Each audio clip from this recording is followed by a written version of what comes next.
يا أيها الذين آمنوا أوفوا بالعقود يا أيها الذين آمنوا আসসালামু আলাইকুম রহমতুল্লাহি ওবরাকাতুহু।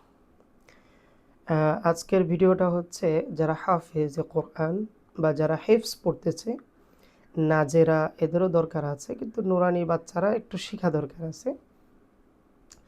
আজকের ভিডিওটা হচ্ছে যে বাচ্চাগুলা নাকে ঢুকে যায়। যেমন দেখেন, আমি যদি নাক দিয়ে পড়ি আলহামদুলিল্লাহি রাব্বিল আলামিন আর রহমানির রহিম, আপনারা খালি আমার মুখের দিকে খেয়াল করেন যে মুখটা মানে ফাঁকা হচ্ছে কিন্তু কম। আলহামদুলিল্লাহি রাব্বিল আলামিন আলহামদুলিল্লাহি রাব্বিল আলামিন আলহামদুলিল্লাহি রাব্বিল আলামিন। সবগুলো কিন্তু আমার নাক দিয়ে বের হচ্ছে। এবার আসেন, আলহামদুলিল্লাহি রাব্বিল আলামিন আর রহমানির রহিম আলহামদুলিল্লাহি রাব্বিল আলামিন আর রহমানির রহিম। দেখেন আমার নাকে কিন্তু ঢুকতেছে না।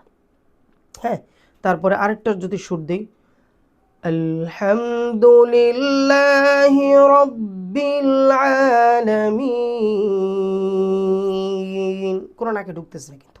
হ্যাঁ, তা আমাদের নাকে যে বাচ্চাগুলো বলে যে ওস্তাদজি বা হুজুর আমাদের নাকে পড়া ঢোকে, তারা নাকের থেকে পড়াটা বের করবে কিভাবে, সেটার কাজ হচ্ছে মুখ আর নাক এই লাইনটা কিন্তু একই জায়গা থেকে যেমন মনে করেন আমাদের মাথায় যখন খাবার উঠে যায়, অনেকজন বলে খাবারের ভিতরে যখন উঠে যায় তখন কিন্তু এই মুখের খাবারটা নাকে ঢুকে যায়, মাঝে মধ্যে নাকে উঠে যায়। আবার মুখের পানি মাঝে মধ্যে নাক দিয়ে বের হয়, আবার নাকের পানি মাঝে মধ্যে মুখ দিয়ে বের হয়। তো এখানে লাইনটা যেহেতু এক, এই কারণে খুব খেয়াল করতে হবে যে আপনার যদি মুখ ফাঁকা থাকে, বাচ্চারা যারা আছে মানে হেফস যারা বাচ্চারা আছে তারা খেয়াল করবা যে মুখ যদি ফোলা মানে মুখ যদি বেশি ফাঁকা হয়ে যায় তাহলে মুখ থেকেই বের হবে, তবে মুখে 1 ইঞ্চি। আলহামদুলিল্লাহি রাব্বিল আলামিন 1 ইঞ্চি।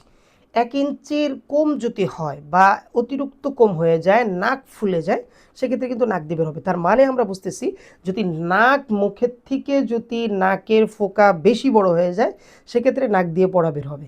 আর যদি নাকের ফোঁটার চাইতে মুখের ফোঁটা বড় হয়ে যায় তাহলে মুখ থেকে বের হবে। তার মানে দেখো আলহামদুলিল্লাহি রাব্বিল আলামিন আর রহমানির রহিম, নাক দিয়ে বের হচ্ছে। এখানে খুব খেয়াল করতে হবে নাক যেন মুখের থেকে বড় না হয়ে যায়। হ্যাঁ, তাহলে কিন্তু নাক থেকে বের হবে। এই কারণে খুব খেয়াল করতে হবে যে আমার নাকের থেকে আমার মুখটা বড় হবে, তাহলে মুখ থেকে হরফটা বের হবে। আশা করছি এই ভিডিওটা ভালো লাগবে সবার ইনশাল্লাহ। আর এটা খুব কার্যকর ভিডিও, এটা সবাই শেয়ার করার চেষ্টা করবেন ইনশাল্লাহ। জাযাকুমুল্লাহ খাইর। আসসালামু আলাইকুম।